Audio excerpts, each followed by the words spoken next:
माझं नाव योगेश जनार्दन चिले. मी महाराष्ट्र नवनिर्माण सेनेचा पनवेल महानगर अध्यक्ष आहे. माझ्यासोबत विश्वनाथ पाटील आहेत, आमचे उपशहराध्यक्ष सूरज गायकर आहेत आणि आमचे इतर सहकारी आहेत.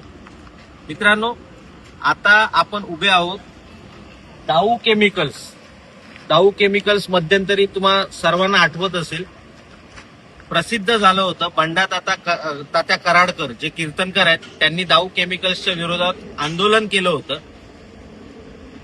आज सुद्धा आम्ही दाऊ केमिकल्सच्या समोर उभे आहोत. याचं कारण आहे की दाऊ केमिकल्सने त्यांच्याकडे जे कामगार कामाला होते, इथले स्थानिक, अशा 20-25 कामगारांना कोणती नोटीस न देता कामावरून काढलं होतं.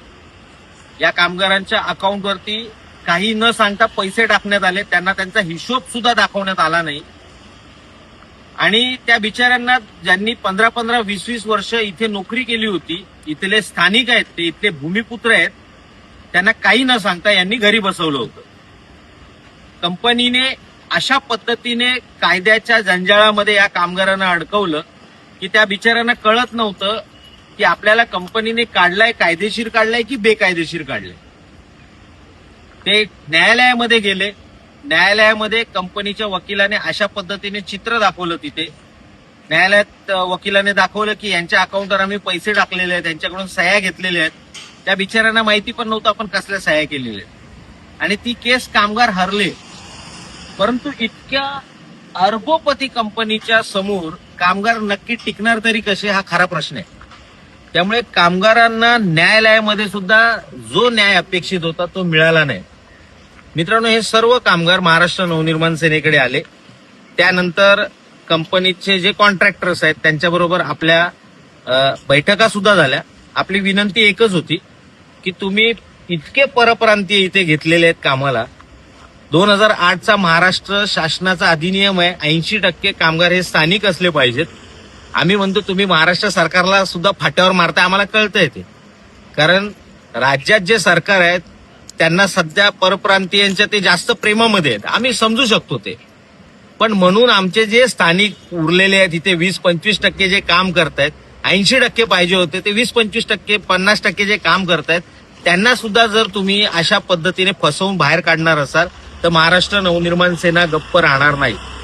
माझं या तळोजा MIDCच्या आजूबाजूला जी 20-25 गावं आहेत, त्या गावातल्या स्थानिकांना, भूमिपुत्रांना माझं आवाहन आहे की आज हे कामगार काढले आहेत म्हणून त्यांच्याकडे बघून हसू नका आणि घरी बसू नका.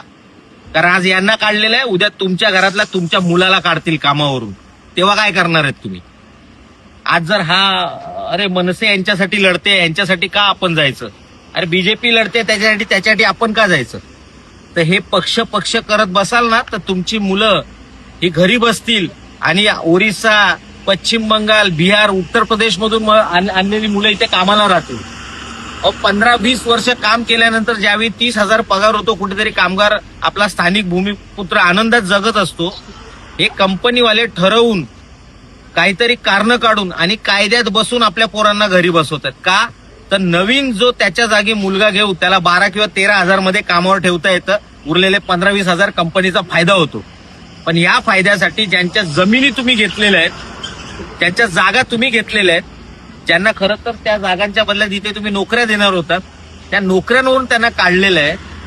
त्यांच्यासाठी जर आज आपण उभं नाही राहिलो तर कोणासाठी उभं राहायचं याचा तुम्ही विचार करा. म्हणजे ज्यांच्या जमीन घेतल्यात निदान त्यांच्यावर तरी दया दाखवा. आज आपली अशी अवस्था आहे स्थानिक भूमिपुत्रांची की आपल्याला दया दाखवा हे शब्द वापरावे लागतात. ही खूप हलाखीची परिस्थिती आहे. मित्रांनो, समजून घ्या. याच्या विरोधात 31 ऑगस्टला महाराष्ट्र नवनिर्माण सेना याच ठिकाणी दाऊ केमिकल्सच्या गेटवरती एक आंदोलन करणार आहे.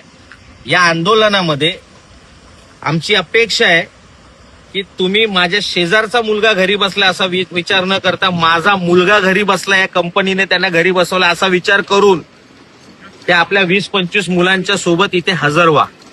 आज जर तुम्ही कंपनीला तुमची ताकद नाही दाखवली, आपल्याकडे मराठीत एक म्हण आहे, जे गाव करील ते राव करील काय.